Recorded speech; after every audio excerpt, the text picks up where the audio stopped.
Las sesiones académicas vamos a hablar de lo que compete al síndrome de Unión. Listo, entonces en las competencias, pues ya saben, es necesario que ustedes sepan la valoración del síndrome como tal, aplicado en lo referente a lo que es esta población pediátrica. Listo, la bibliografía tal cual está en el sílabo. Y ahora tienen que recordar que los vómitos es un motivo frecuente en la consulta. Muchas veces cuando usted vaya en emergencia probablemente se va a encontrar a la mayoría de niños que vienen aquejados por esas consultas.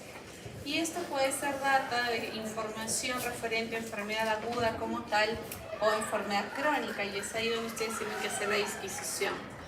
Listo, y entonces al abordar un síndrome, pues ustedes saben que puede ser múltiples factores etiológicos y en los cuales pueden ser secuelas comunes de trastornos, desde una enfermedad, una virosis, una gastroenteritis leve, autolimitada, hasta afecciones graves potencialmente mortales, ¿no? Una hipertensión endocraniana, secuela de una ruptura de aneurisma, listo, potencialmente mortal.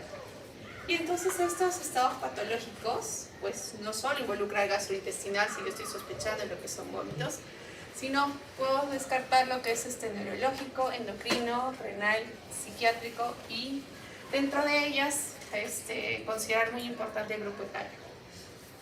Para ello, en el periodo neonatal principalmente están sospechando más que todo que puede ser congénito, que puede ser metabólico o que puede ser congénito, genético o metabólico. ¿Listo? Y luego ya los que están fuera de este grupo etario, pues ya entrarías a pensar que puede ser péptico, infeccioso o psicogénico, dependiendo de la edad de presentación. Para ello vamos a comenzar con las definiciones. Ya, entonces, semiológicamente debemos saber que el vómito está definido como una expulsión oral forzada, que es del contenido gástrico, ¿no? Entonces tiene que haber tiene que ser armónico. Es decir, que la contracción de la musculatura de la pared abdominal tiene que estar asociada con la contracción torácica y a su vez tiene que abrir la glotis para generar esta expulsión de contenido. Listo, entonces náusea, pues ya saben, es esa sensación que nosotros tenemos que va precedido al acto de vómito.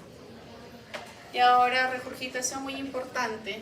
Listo, entonces aquí estamos hablando de que es una expulsión oral forzada y una orquesta en ello. En cambio, en la regurgitación es una expulsión pasiva, es decir, no ha habido contracción de la musculatura abdominal. Y eso lo pueden ver en los bebitos, ¿no? Entonces la mamá dice, no, que vuelve el chanchito. O no, estuvo tomando lácteos y vomitó. Entonces ahí lo importante es saber si efectivamente, señora, tuvo náuseas, hizo el esfuerzo. Ah, no, lo puso de costadito y se le salió la babita. Ah, entonces estamos hablando de regurgitaciones. Listo, otra definición importante son las arcadas, que son los movimientos que son respiratorios, son espasmódicos contra una glotis cerrada. Sí hay contracciones de lo que es musculatura abdominal, pero no vas a encontrar expulsión de ningún contenido gástrico. Y la otra definición importante es la rumiación, en las cuales el alimento que ha regresado a la boca después de un aumento voluntario de esta presión abdominal, la masticas y la vuelves a deglutir. Entonces, pues fisiopatológicamente hablando, en realidad son varios los estímulos que pueden provocarte los vómitos. Dentro de ellos, las vías más importantes son 5. ¿Listo? Y entonces en estas vías, pues tenemos que considerar que la sustancia tóxica puede estar en el lumen del intestino, lo cual te obliga a que la quieras eliminar, estimulando los aferentes vagales abdominales, ¿no? Entonces puede ser el primer estímulo, puede que tengas las sustancias tóxicas endógenas en sangre, imaginando, ¿no? Que haya habido una intoxicación alcohólica. Entonces subieron tus niveles de alcohol en sangre y ¿qué va a querer? Tu cuerpo va a tratar de expulsarlo también. Entonces no es que lo tengas de repente en el intestino, sino que ya está a nivel sanguíneo. pudiera ser también la tercera, de patología intestinal visceral. Y no olvidar también los estímulos del sistema nervioso central. ¿Listo? En ellos puede jugar muy importante las hormonas de estrés, ¿no? El miedo, la anticipación, algún traumatismo o que haya subido súbitamente la presión intracraneal. Y como último punto son las disturbancias en el sistema vestibular. Imagínense que tengan una cinetosis cada vez que me voy de viaje, los bebitos dicen no, cada vez que se va de viaje tiene que tomar su pastillita porque si no va a comenzar a vomitar. Entonces, estos múltiples, porque pueden venir de todos lados, si se dan cuenta, estas múltiples vías van a generar un estímulo. ¿Y por dónde van a viajar? Van a viajar ya sea aferentes vagales, van a llegar al área postrema que está el centro del vómito, ¿no? O puede ser vía sistema vestibular y la amígdala, y van a activar los receptores, que son estos neurotransmisores principales que miden el vómito. No le podemos achacar la causa solo a uno, sino entre estos 5 es lo más importante. ¿Listo? Pueden ser receptores muscarínicos que también te van a estimular el centro del vómito. Los dopaminérgicos, los de histamina, los de serotonina o neuroquinina 1. Ahora recuerden que cada una de estas sustancias son activadas por diversos neuroreceptores, ¿no? Imaginando el serotonina 1, que está dentro del hipotálamo, principalmente los que responden al receptor 3, pues son todo lo que son vías gastrointestinales. Y ahí la medicación pues orientada a tratar de frenar esa estimulación de los receptores. Entonces, como evaluación inicial, pues como siempre debes tener tus objetivos. Primero, cómo esos vómitos están generando una repercusión en el estado general y en las alteraciones hidroelectrolíticas. ¿Listo? Lo ideal es que ustedes lleguen a saber cuál es el diagnóstico etiológico por el cual está ocurriendo esto, y de acuerdo al diagnóstico y etiología pues vas a hacer el manejo respectivo. ¿Listo? Entonces, como siempre, anamnesis exhaustiva y examen físico completo. Y entonces en la anamnesis, pues, como lógicamente ustedes son expertos, pues muy importante considerar la de presentación, tus antecedentes referentes a si ha tenido problemas quirúrgicos previos, ¿no? Doctora, fue operado de apendicitis hace 10 años y ahorita está sospechas bridas, ¿no? Entonces, licencias de suturas, si fue algo agudo, viajes recientes, quimioterapia, etcétera. Es sumamente importante los antecedentes. Y ya hablando propiamente del vómito, tienes que preguntar, ¿no? Cada cuánto es que está vomitando, la frecuencia, la cantidad de cada vómito, ¿fue asociado a esfuerzo o no? ¿O estamos hablando de regurgitaciones? La evolución en el tiempo, ¿será agudo, será crónico? El contenido, ¿será bilioso, no lo será?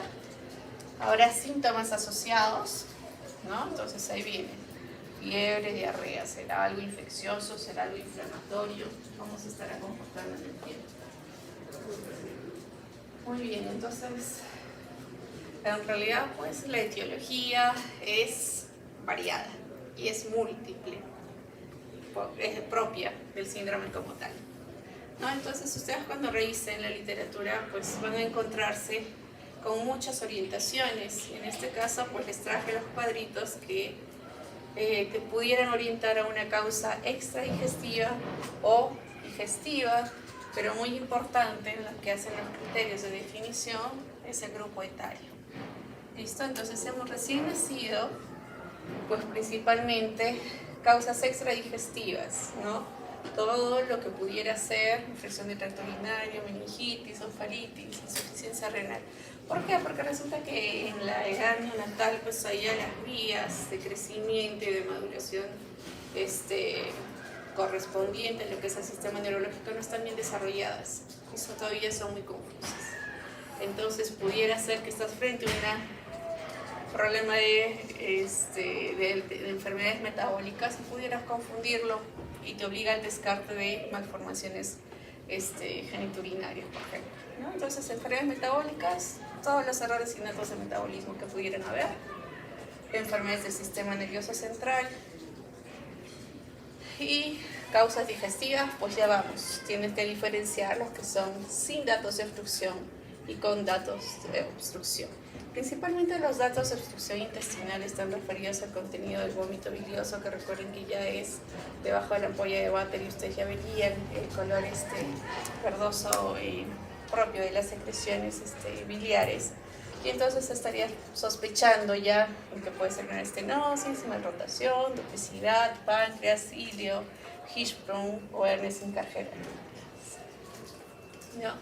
Y si no encontrases esos datos en el contenido de la bilis, pues estarías sospechando de repente que no hubiera datos de obstrucción, ¿no? Entonces, probablemente la mala técnica alimentaria, ¿no? Entonces ahí viene la abuelita que quiere darle el biberón y quiere darle más onzas de la que está la capacidad intestinal en ella, ¿no? Recuerden, capacidad intestinal referida a los primeros días de vida son 5 a 16 y la abuelita quiere darle por ahí su 11,5. Entonces pudiera ser mala técnica alimentaria, reflujo, NIC, alergia a la proteína de leche de vaca, gastroenteritis, etc. ¿Listo? A medida que van creciendo, pues todavía los lactantes, aún con las vías de los receptores todavía no tan definidas, pues puede ser lo mismo, ¿no? De repente otorrinolaringológicas, una otitis media aguda, itis, meningitis, sepsis, hepatitis. Y las que competen a enfermedades del sistema nervioso central. Todavía pudieras considerar, pero en menor frecuencia, los errores innatos del metabolismo. Y otros puntos a considerar son cardiopatías, a veces sobre dosificación de fármacos. No te viene vomitando y por ahí te dicen, ¿qué ocurrió, señora? Ah, no, y a la hora, ¿no? Tú tratas el manejo y por ahí encuentran el blister de las pastillas que se tomó de la abuelita, ¿no? Entonces, sospechar también en esto de que son fármacos dependiendo de la edad en la que te encuentres. Causas digestivas, pues casi son parecidas, y siempre diferenciando, muy importante, sin datos de obstrucción o con datos de obstrucción, porque pudieran deberse al mismo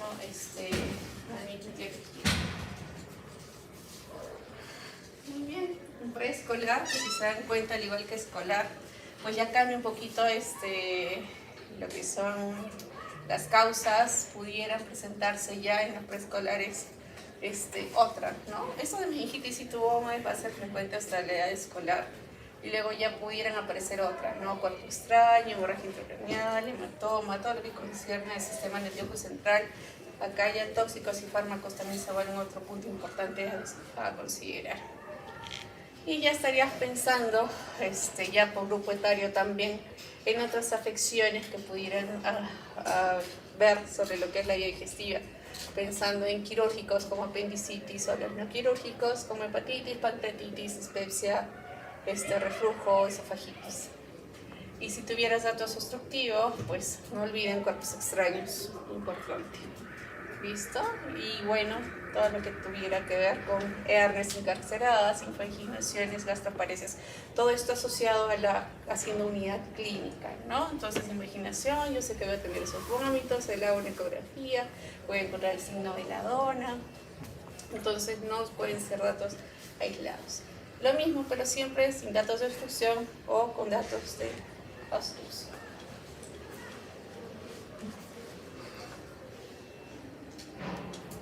Entonces aquí les pongo otro cuadrito también importante, que también pudieran orientarse referente a las características del vómito. ¿Listo? Entonces, ¿qué observas? Es que es típicamente no bilioso, pues ya estás hablando de que es arriba de lo que es de la ampolla de váter, de la vía del árbol biliar, y pudieras tener nuevamente similar al cuadro anterior, ¿no? Sobrealimentado, enfermedad reflujo esofágico, diferenciarlo de uno fisiológico que en realidad no estaría comprometido en el peso ni la talla, la intolerancia a la proteína de leche de vaca, que también es importante en los niños que están alimentados con lactancia mixta o solo fórmula, ¿no? Entonces, infecciones, Hirschsprung, y si encontrases bilioso, pues obviamente te obliga a descartar cuadro quirúrgico como tal, malrotaciones, vólvulos, invaginación intestinal y pancreatitis. Esto por lo general va a persistir en los grupos etarios incluidos hasta preescolares de 5 años. ¿Listo? Y ya para los que son un poquito más grandes, en la edad escolar y adolescentes, ya cambia la etiología, pudiendo ser trastornos de alimentación, embarazos, pudieses estar frente a tumores o masas en el sistema nervioso central, cetoacidosis diabética, úlcera péptica, vómitos cíclicos, toxinas y drogas todavía siguen siendo importantes, ¿no? Los intentos de autolisis que a veces no te comentan, pero observas ya la clínica al ver al paciente. Y posoperados, las adherencias, signo fuera, malrotaciones, hernias encarceradas, y los médicos como pancreatitis y la hemofilía.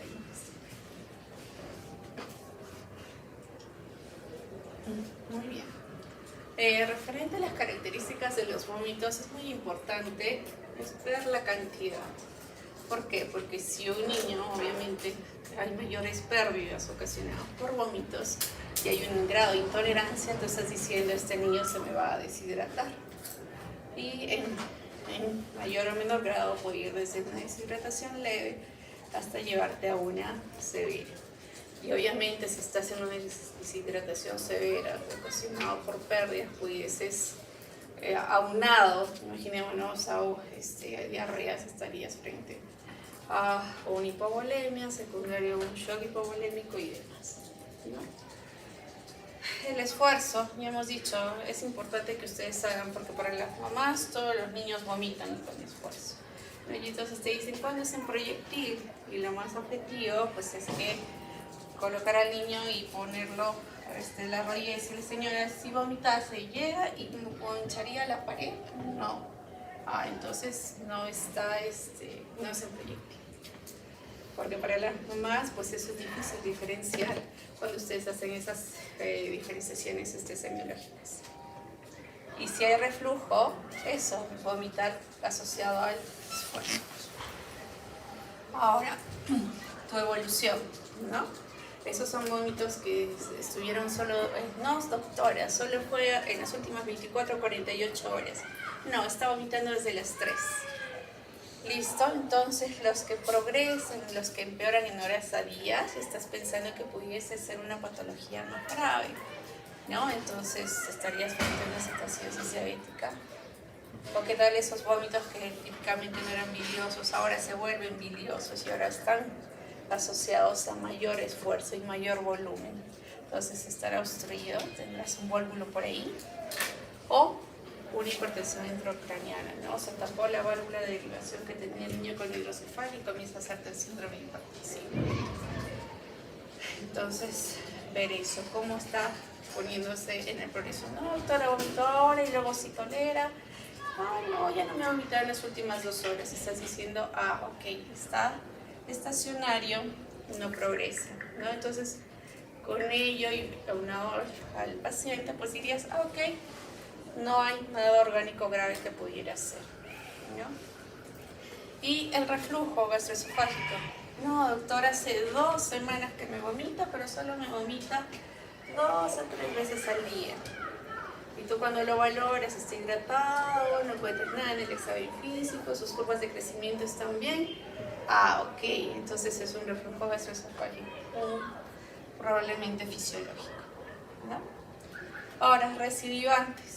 Y ahí viene, ¿no? Vomita esta semana, luego se calma por un tiempo y vuelve a representarse el episodio. Y ahí vamos con los síndromes de vómitos cíclicos, podría ser algo congénito o una malrotación intestinal.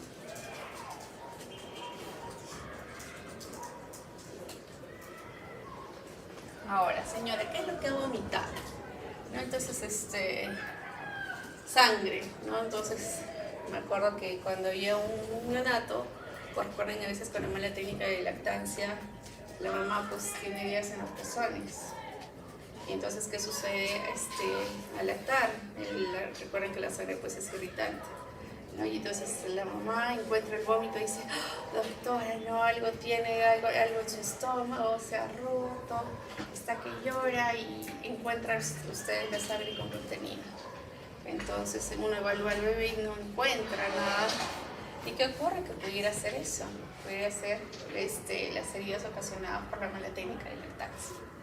Listo, y a veces ocurren que niños más grandes encuentras los vómitos y uno dice que una úlcera paralear no corresponde.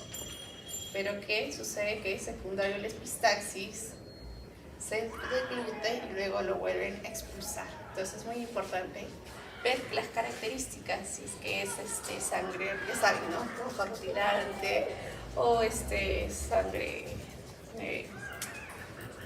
más oscura, ¿no?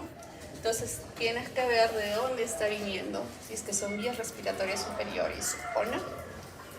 Y otras veces, Marley Weiss, no doctor, me vomitó 10 vómitos y en esta sí encontré. Ah, ok. ¿No? Y a veces los gastritis por AINE cuando están dados por larga edad. Entonces, importante, es bilioso, no es bilioso, la mamá no va a saber eso, entonces tienes que explicar, ¿no? Entonces, bilis, ya hemos dicho, debajo de la segunda porción del duodeno, tienes que descartar que hay una patología obstrucción intestinal distal a la Breit, ¿no?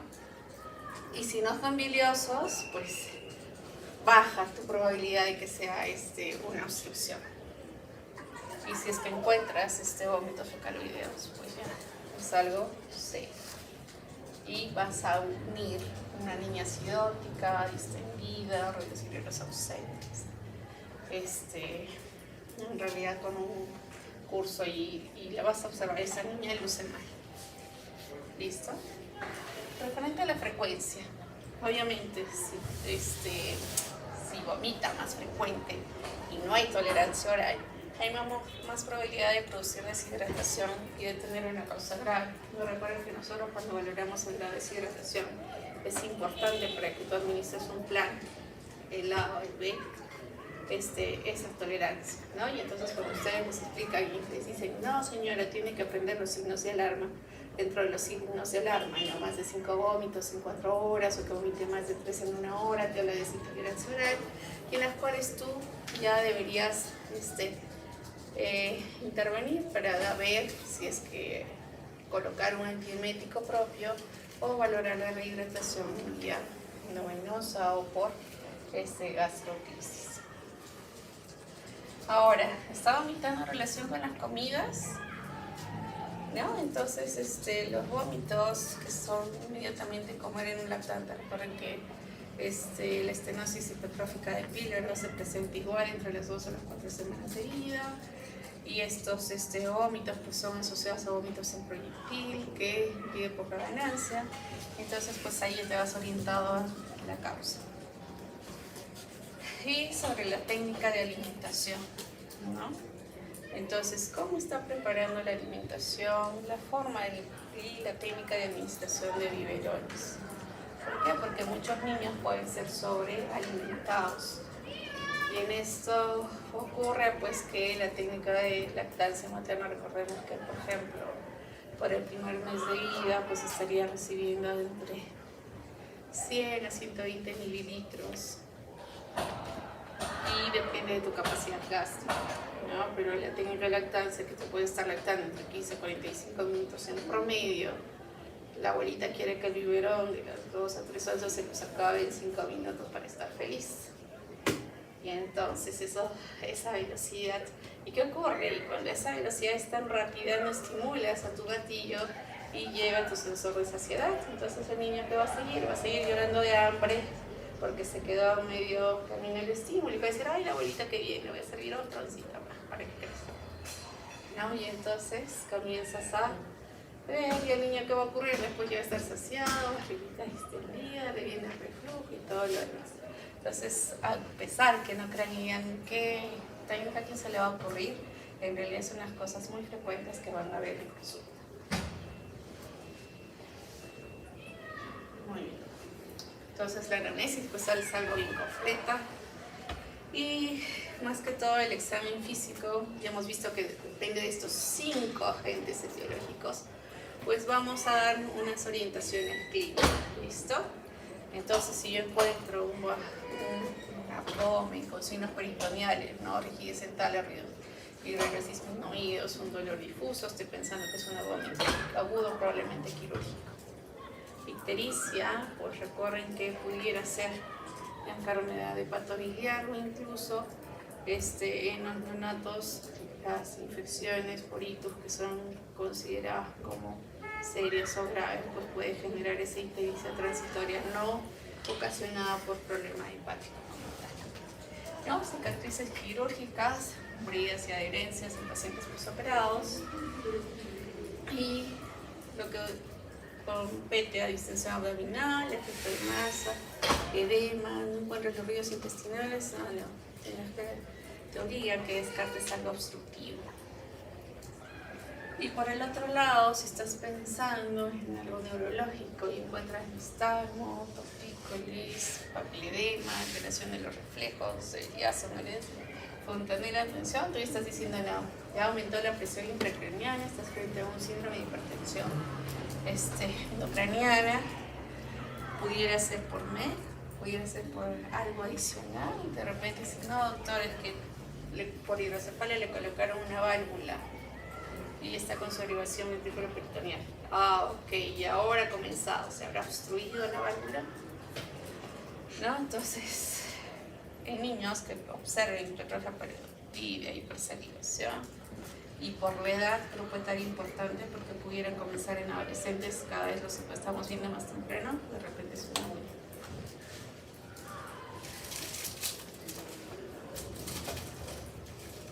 Y entonces aquí, pues cuando ya les pongo, si estás sospechando más de patología gastrointestinal, pudieras encontrar algo positivo de estos síntomas, ¿no?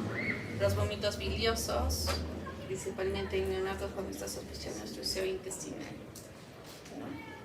Entonces, vómitos en proyectil, por lo generalmente, recuerden que el grupo etario es importante, estenosis hipertrófica de pílora, a medida que va creciendo, pues obviamente el lumen se va ampliando y pudiera solucionarse, pero dependiendo de tu grupo etario, ¿okay? Pudiera ser obstrucción intestinal o síndrome de vómitos cíclicos.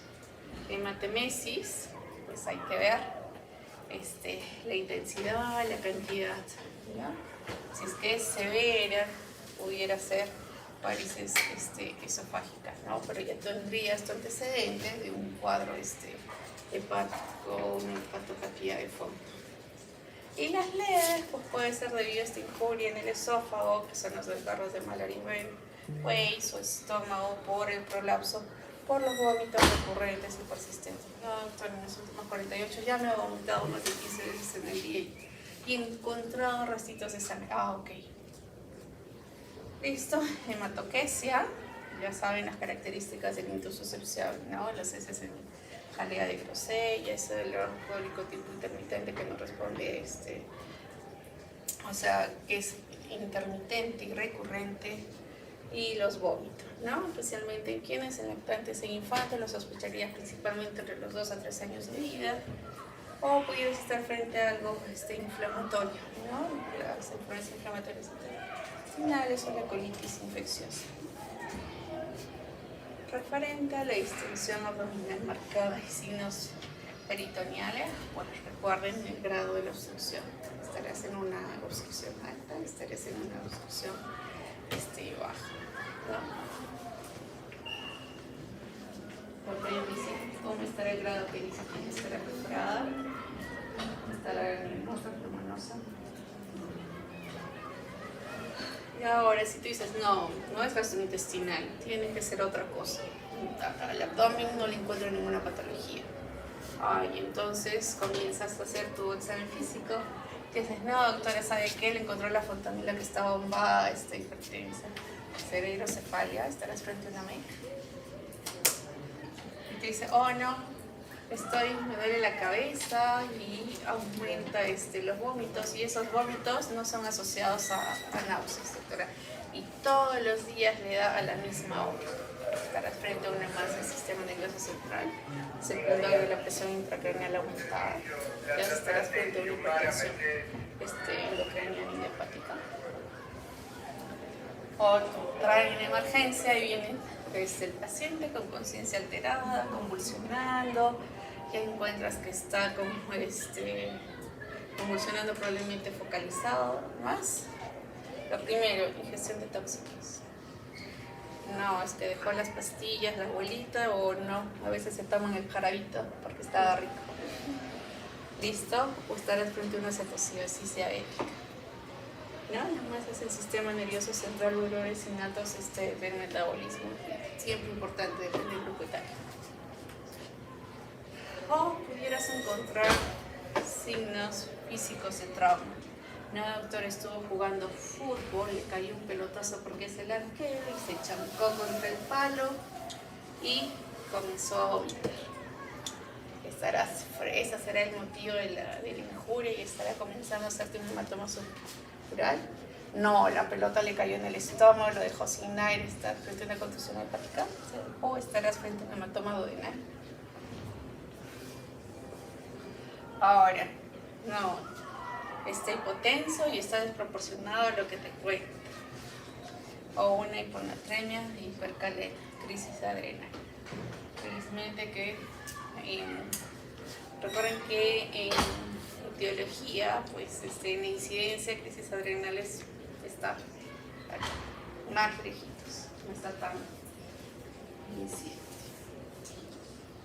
Y entonces en los diagnósticos diferenciales, esto tomado en Nelson, pues te da una clasificación igual, basada en las que son tu edad, que es sumamente importante, y te hace la diferenciación entre las frecuentes y las no frecuentes. Entonces en las frecuentes pues van a encontrar similitud en lo mismo, ¿no? Entonces puedes pensar en gastroenteritis desde que es lactante hasta que es adolescente. Ya, reflujo gastroesofágico como tal, pues vas a encontrar mayor signología en lo que son lactantes, pero pudiera persistir en mucho menor frecuencia todavía el reflujo, porque las características clínicas pues lactante sobrealimentado, que nosotros ya dejan de ser porque una vez dice estoy lleno y no abre la boca para nada. Obstrucciones anatómicas. Dentro de las anatómicas que se menciona, puede ser malrotaciones, estenosis pilóricas, Hirschsprung, adherencias o hernias. Y sistémicas, recuerden que dentro de las sistémicas pues tienes las bacterianas invasivas, que son las más importantes, y las que te estimularían esta vía del vómito, pues meningitis y sepsis, que no puedes descartar. Listo, tos ferina, la clásica, la tos quintosa, que es posterior al exceso de tos, la ricundeza, el eritema o la cianosis bucal, o asociado probablemente la tos emetizante, ¿no? Otitis media. Referente a niños, pues ya vienen a ser otras más importantes, no dejan de lado, como siempre, las infecciosas, dentro de ellas la gastroenteritis y la sistémica, pero pudieses tener lo mismo, ¿no? Los tóxicos, envenenamiento, tosferina. Recuerden que si pacientes no tienes tu esquema de inmunizaciones adecuado, pues pudiera seguir. Recuerden que para ahora pues estamos con el incremento en casos, por ahí en los periódicos, de lo que es la afección por bordetella pertussis, principalmente en las zonas del norte, y aquí ya hemos tenido casos positivos. Siguen dejando menos frecuente lo que son las obstrucciones anatómicas, otitis media, sinusitis. Y en adolescentes, pues cambia un poquito la patología para ya por orden de frecuencia los tóxicos, el envenenamiento, los intentos de autolisis y las enfermedades inflamatorias como tal. Listo. Apendicitis, pues recuerden que por la incidencia también es más frecuente en ustedes. Listo, dentro de los infrecuentes. Recuerden que cada vez que uno sospecha no vas a pensar en el infrecuente primero. Siempre piensas en la otra cuadra. Y entonces en esto, pues ya vas a tener errores congénitos del metabolismo, intoxicaciones alimentarias, rumiación. En niños, pues menos frecuente que estés frente a cuadros de hepatitis, pancreatitis, estenosis esofágicas. O adolescentes, pues ya los cólicos, cetoacidosis diabética, insuficiencia renal.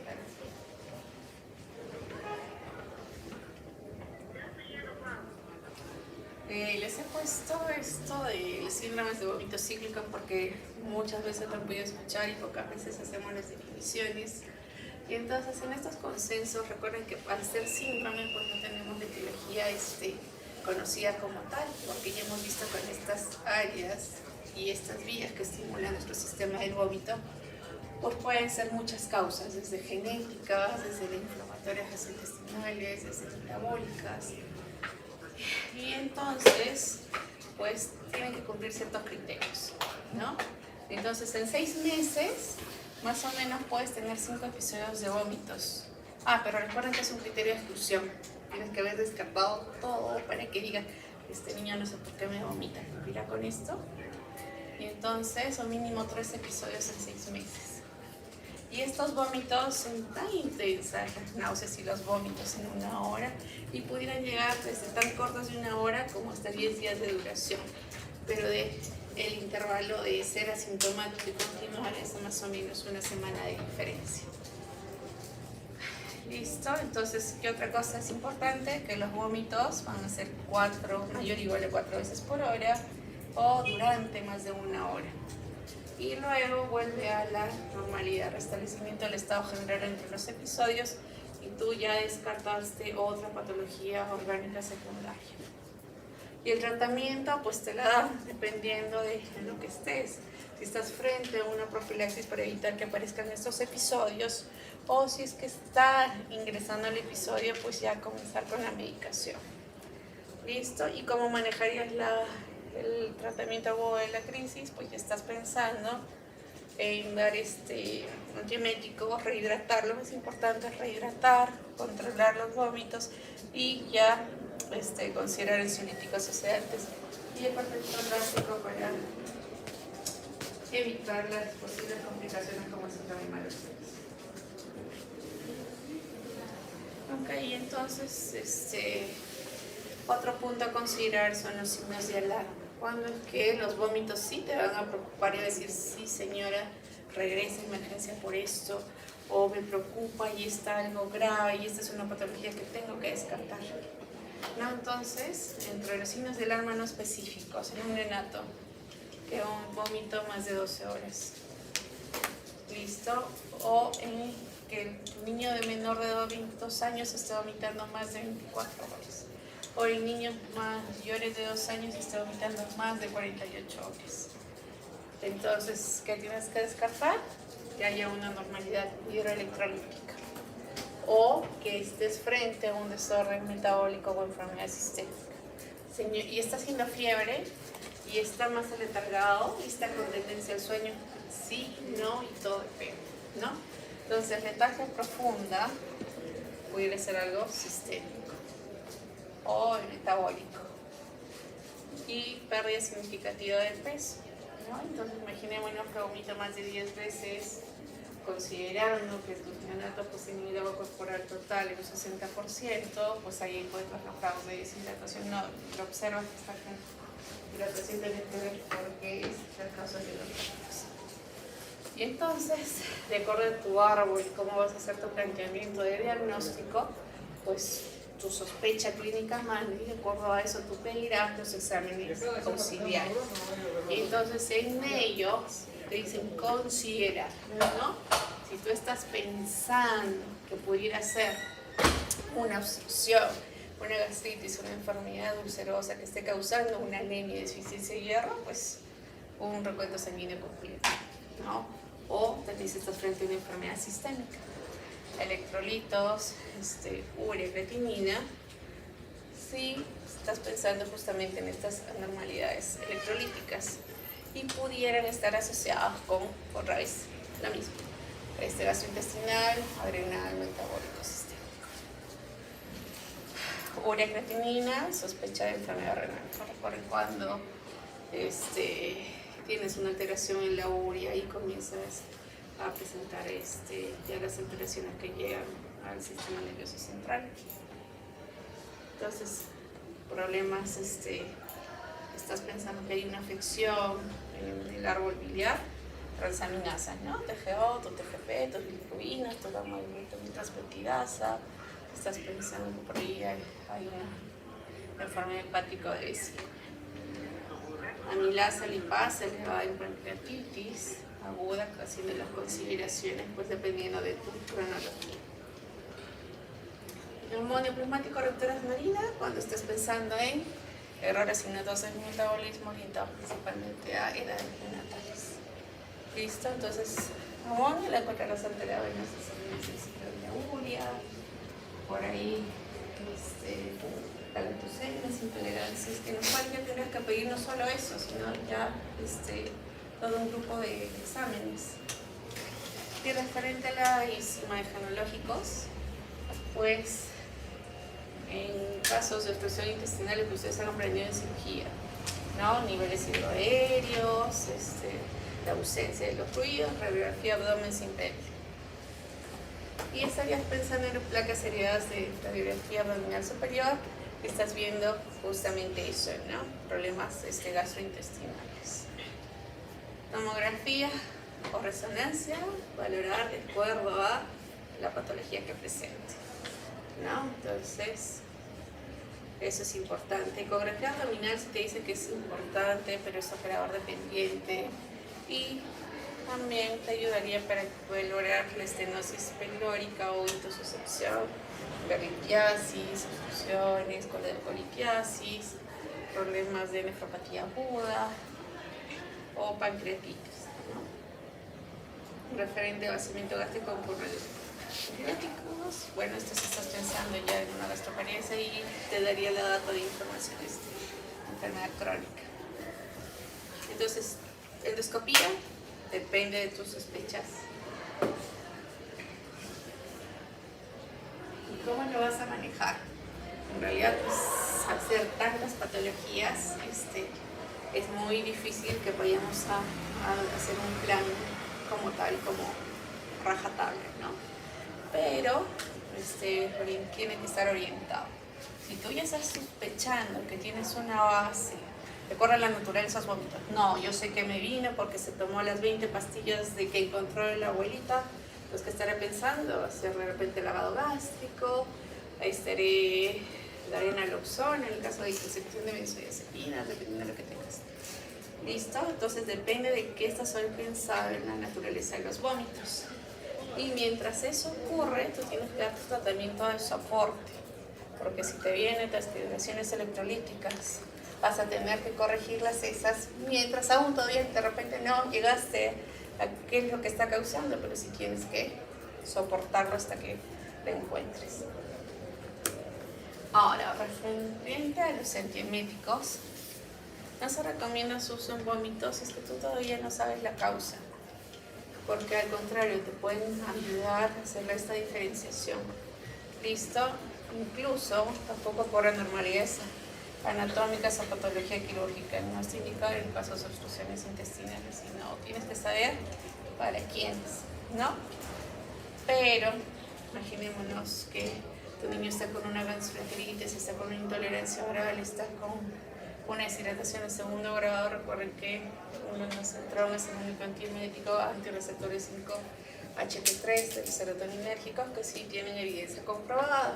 Entonces, en este caso, valoras, ¿no?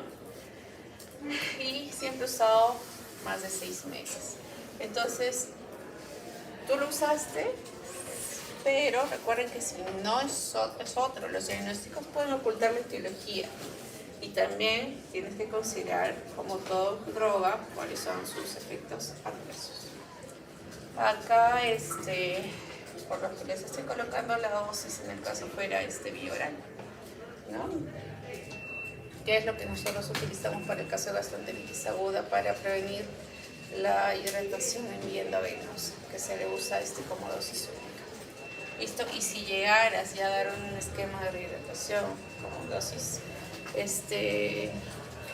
intravenoso, pues podrías valorar la monodosis entre 0.15 y 0.3 miligramos kilo día. Recuerden que no pueden pasar de 8 miligramos como dosis.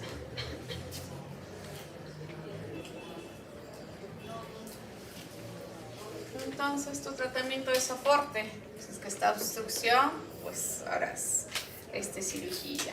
Apendicitis corregirás y harás apendicectomía, ¿no? Errores metabólicos, enfermedades pépticas, todo es secundario a las causas, ¿no? Entonces, si estás frente a un caso de deshidratación, pues darás los planes, fisioterapia, corregirás las anormalidades electrolíticas que encuentres. Si es que estás frente a lo que es, por ejemplo, invaginación, tienes que asegurarte que clase, en dónde queda la invaginación. ¿Será justo en la válvula idiocecal o será una iliobiliar? ¿En qué tipo? ¿No? Y de acuerdo a eso, pues pedirás enemas. Recuerden que pudieras ya dar tratamiento al enema para reducción de aire, que es la tendencia, o valorar secundariamente la administración del enema de baño. Si es que hay reflujo, medidas posturales, modificaciones de la alimentación. Recuerden que todavía hacen uso de los espesantes para disminuir la aparición de las regurgitaciones secundarias a la alimentación.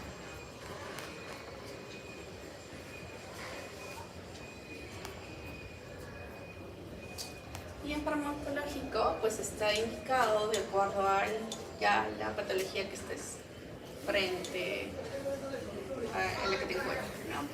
Entonces, por ejemplo, si estás frente a un reflujo y no funcionaron tus medidas de soporte y de intervenciones dietéticas, metoclopramida, la dosis como está por día, de repente estás frente a pacientes posoperados, sin netosis, estarás de acuerdo al grado de quimioterapia. Recuerden que las quimioterapias son muy amenazantes y se usan ondacentrón para controlar los efectos secundarios propios de la quimio.